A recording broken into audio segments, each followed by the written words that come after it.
They are the enemy of the people. Because they have no sources, they just make them up when there are none. I saw one story recently where they said 9 people have confirmed. There are no 9 people. I don't believe there was 1 or 2 people. 9 people. And I said, give me a break, because I know the people. I know who they talk to. There were no 9 people, but they say 9 people. And somebody reads it and they think, oh, 9 people, they have 9 sources. They make up sources. They're very dishonest people. In fact, in covering my comments, the dishonest media did not explain that I called the fake news the enemy of the people, the fake news. They dropped off the word fake. And all of a sudden, the story became the media is the enemy. They take the word fake out. And now I'm saying, oh, no, this is no good. But that's the way they are. So I'm not against the media. I'm not against the press. I don't mind bad stories if I deserve them. And I tell you, I love good stories, but we won't go. I don't get too many of them. But I am only against the fake news, media, or press. Fake. They have to leave that word. I'm against the people that make up stories and make up sources. They shouldn't be allowed to use sources unless they use somebody's name. Let their name be put out there. Let their name be put out. A source says that Donald Trump is a horrible, horrible human being. Let him say it to my face. Let there be no more sources. And remember this, and not all in all cases. I mean, I had a story written yesterday about me in Reuters by a very honorable man. It was a very fair story. There are some great reporters around. They're talented, they're honest as the day is long. They're great. But there are some terrible, dishonest people. And they do a tremendous disservice to our country and to our people. A tremendous disservice. They are very dishonest people, and they shouldn't use sources. They should put the name of the person. You will see stories dry up like you've never seen before. So you have no idea how bad it is, because if you are not part of the story, and I put myself in your position sometimes, because many of you, you're not part of the story. And if you're not part of the story, you know, then you sort of know. If you are part of the story, you know what they're saying is true or not. So when they make it up, and they make up something else, and you saw that before the election, polls. The polls. They come out with these polls, and everybody was so surprised. Actually, a couple of polls got it right. I must say, Los Angeles Times did a great job. Shocking, because, you know, they did a great job. And we had a couple of others that were right. But generally speaking, I mean, I can tell you the network. Somebody said, a poll came out. And I say, what network is it? And they'll say a certain, let's not even mention names, right? Shall we?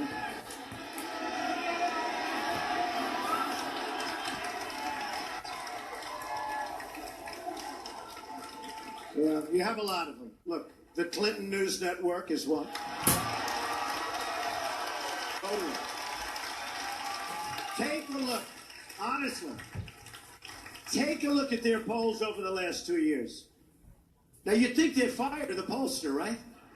After years and years of getting battered. But I don't know. I mean, who knows? Maybe they're just bad at polling. Or maybe they're not legit. But it's one or the other. Look at how inaccurate. Look at CBS. Look at ABC also. Look at NBC. Take a look at some of these polls. They're so bad, so inaccurate.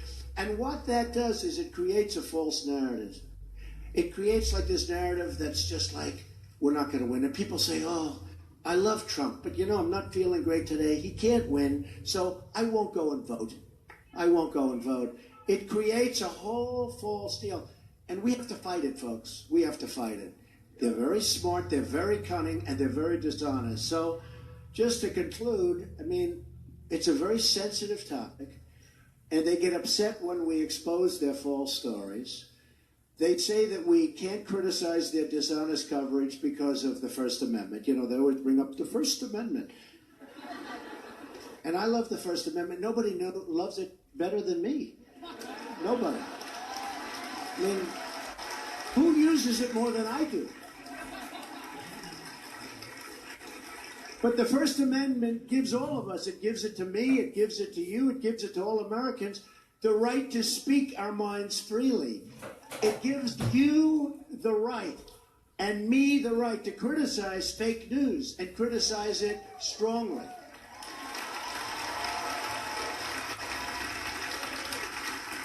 And many of these groups are part of the large media corporations that have their own agenda, and it's not your agenda. And it's not the country's agenda. It's their own agenda. They have a professional obligation as members of the press to report honestly. But as you saw throughout the entire campaign, and even now, the fake news doesn't tell the truth. Doesn't tell the truth. So just in finishing, I say it doesn't represent the people. It never will represent the people. And we're going to do something about it because we have to go out and we have to speak our minds and we have to be honest. Our victory was a win like nobody has ever seen before.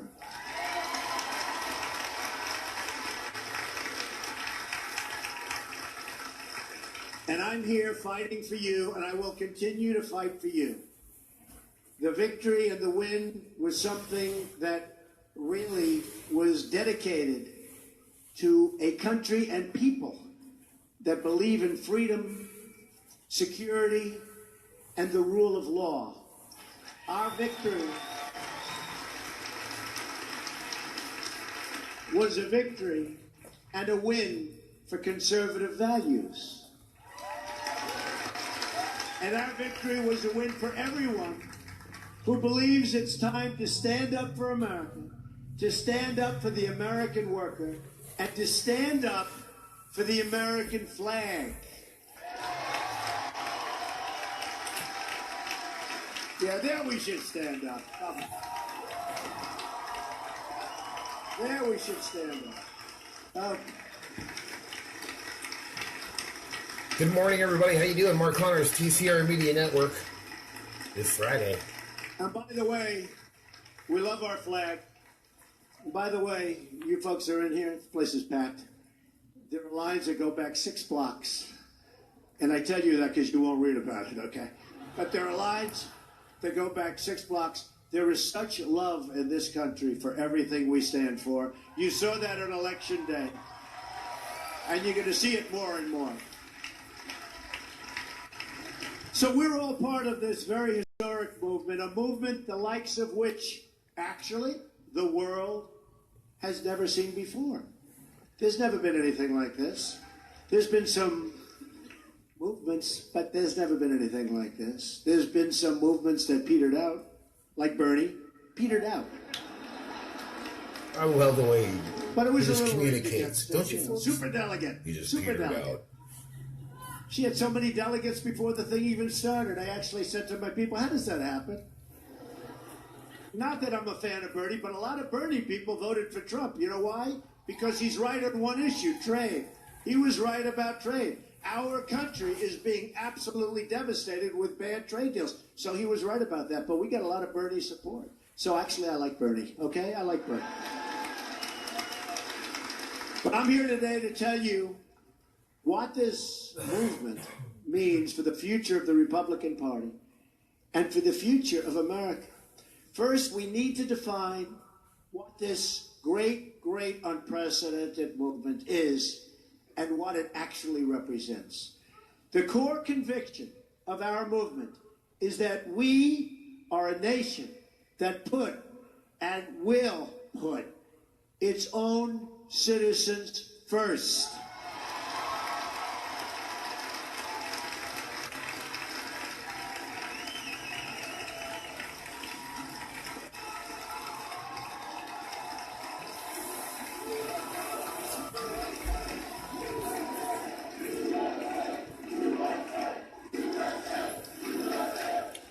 Good morning, everybody. How you doing? Mark Connors, TCR Media Network.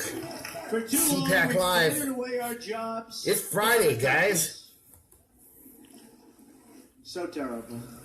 We've defended other nations' borders while leaving ours wide open. Anybody can come in. Oh, we're going to build the wall. Don't worry about it. We're building the wall. Build the wall. We're building the Build the wall. In fact, it's going to start soon. Way ahead of schedule. Way ahead of schedule. Way ahead of schedule. It's going to start very soon. General Kelly, by the way, has done a fantastic job. Fantastic job he's done. And remember, we are getting the bad ones out. These are bad dudes. We're getting the bad ones out. Okay? Thank you for sharing the show, Jennifer. Watch these people. It's like, share that show, everybody. Gee, that's so sad. We're getting bad people out of this country. Phone line's going to open up in just a few whether minutes. It's drugs or murder or other things. We're getting bad ones out. Those are the ones that go first. And I said it from day one. Basically, all I've done is keep my promise.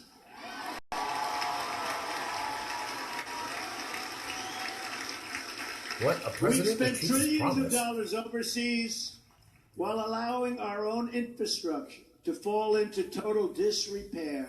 Thank you for sharing it, Jennifer. In the Middle East, we've spent, as of 4 weeks ago, $6 trillion. Think of it. And by the way, the Middle East is in what? I mean, it's not even close. It's in much worse shape than it was 15 years ago. If our presidents would have gone to the beach for 15 years, we would be in much better shape than we are right now. That I can tell you.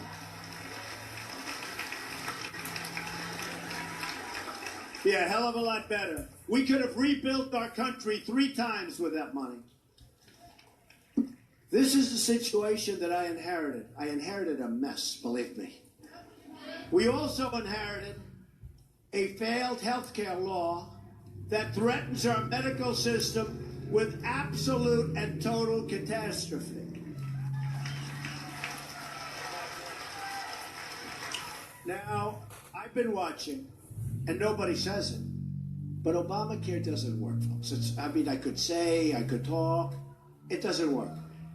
And now people are starting to develop a little warm heart. But the people that you're watching, they're not you. They're largely, many of them are the side that lost. You know, they lost the election. It's like, how many elections do we have to have? They lost the election. But I always say, Obamacare doesn't work. And these same people 2 years ago and a year ago were complaining about Obamacare.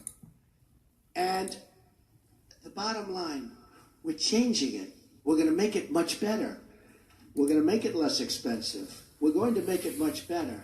Obamacare covers very few people.